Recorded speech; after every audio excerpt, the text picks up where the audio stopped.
Dragon ball दाइमा के दूसरे episode में हमें दिखाया जाता है कि शेनरॉन वापस जा रहा होता है। तभी गोमा उसे रोकते हुए बोलता है कि तुम तो हमारे 3 विश पूरी करने वाले थे, तो तुम्हें हमारी और 2 विश पूरी करनी होगी, तुम ऐसे नहीं जा सकते। तब शेनरॉन बताता है कि वो बोनस विशेष है जो बस रेगुलर्स को मिलती है और उस जैसे अननोन को बस एक ही विश मिलेगी, और ये बोल के वो वहाँ से चली जाता है। ये बात गोमा को बिल्कुल पसंद नहीं आती क्योंकि उसे द थर्ड ईवल आई भी चाहिए थी, क्योंकि बिना उसकी मदद से वो गोकू और उसके दोस्तों को नहीं हरा सकता। तब वो नेवा से बोलता है कि तुम डीमन रिल्म के ड्रैगन बॉल को वैसे नहीं बुला सकते जैसे कि तुमने इन्हें बुलाया था। तब नेवा बोलता है नहीं, उसके लिए तुम्हें तामागामी को फाइट में हराना ही होगा, और गोमा इतना बड़ा बेवकूफ नहीं है कि वो ये काम करेगा। फिर गोमा नेवा को फिर से ऑर्डर देता है कि इन्हीं ड्रैगन बॉल को वापस ले आओ, जैसे उसने पिछले एपिसोड में करा था, पर वो साफ मना कर देता है कि अब उसमें इतनी एनर्जी नहीं है और वो ये 2 बार नहीं कर सकता। और अब गोमा का प्लान फेल होते हुए दिख रहा था। चाहे गोकू और उसके दोस्त बच्चे हैं, पर वही थे जिनने माजिन बू को हराया, तो उनसे पंगे लेना कोई समझदारी की बात नहीं होगी। तब उनके दिमाग में एक आइडिया आता है कि हम डेंडे को ही किडनैप कर लेते हैं, क्योंकि अगर गोकू और उसके बाकी दोस्त उसे मारने आए भी तो वो डेंडे के नाम से गोकू और बाकी लोगों को ब्लैकमेल कर सकते हैं। पोपो उन्हें रोकने की बहुत कोशिश करता है, पर वो क्या ही कर सकता था,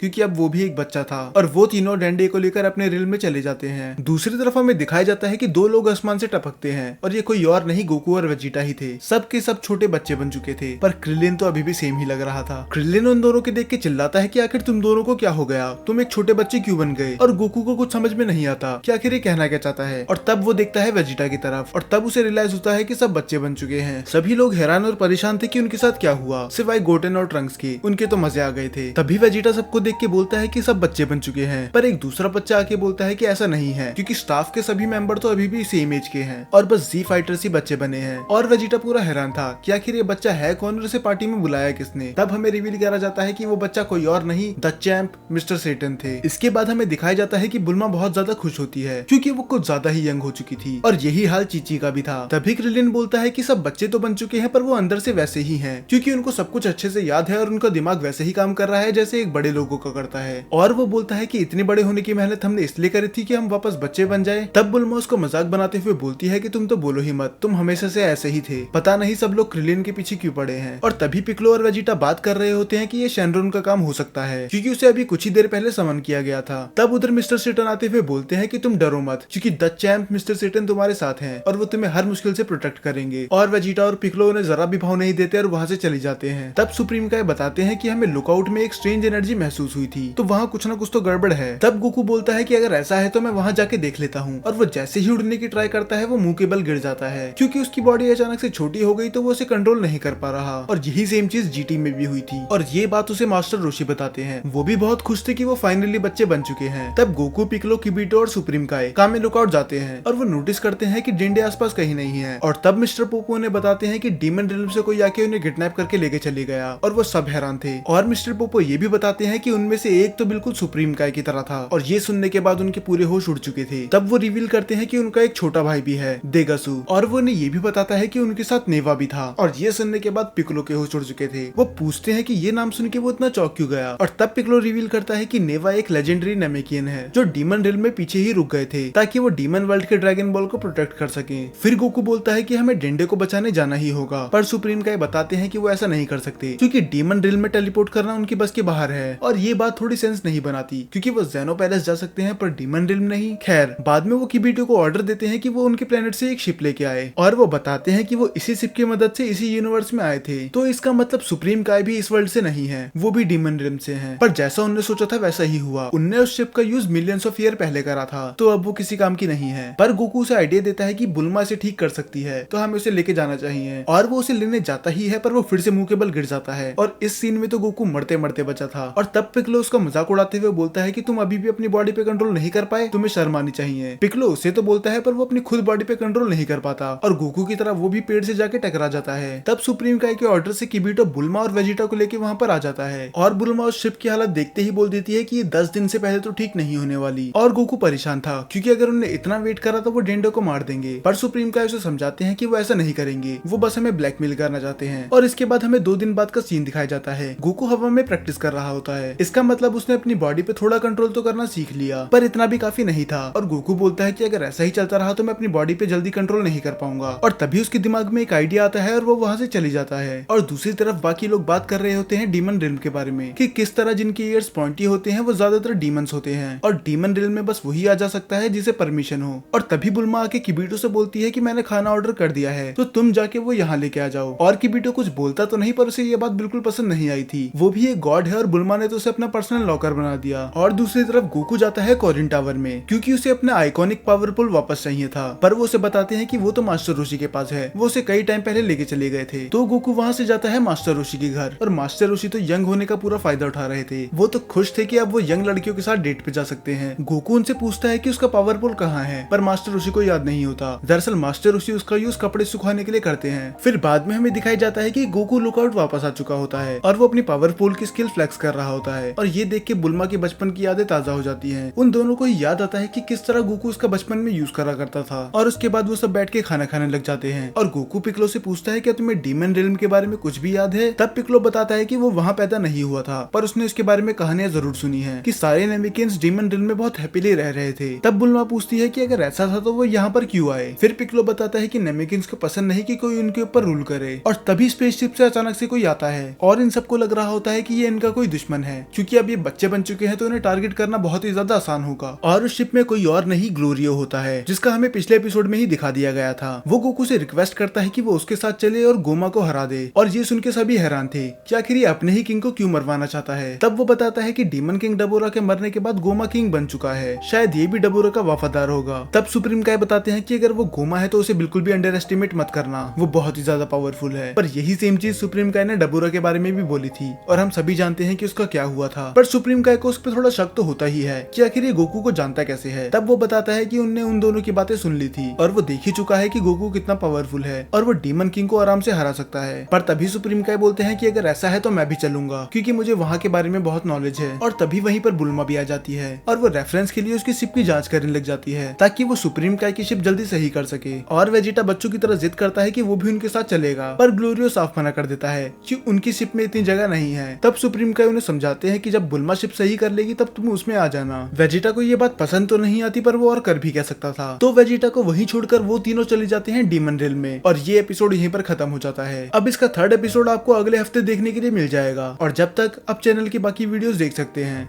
कहानी की शुरुआत में हमें दिखाया जाता है आलिया को, जिसके बारे में पूरा स्कूल ही बात कर रहा था, क्योंकि वो दिखने के साथ साथ स्पोर्ट्स और स्टडी में भी अच्छी थी। और वो जब स्कूल में एंटर कर ही रही होती है, एक पॉपुलर स्टूडेंट आके उसे इम्प्रेस करने की कोशिश करता है, और ये उसकी सबसे बड़ी गलती थी, क्योंकि आलिया उसे बहुत बुरी तरह से रिजेक्ट कर देती है पूरे स्कूल के सामने। और यही रीजन था कि आलिया का कोई दोस्त नहीं था सिवाय एक के, मसाचिका कुजे।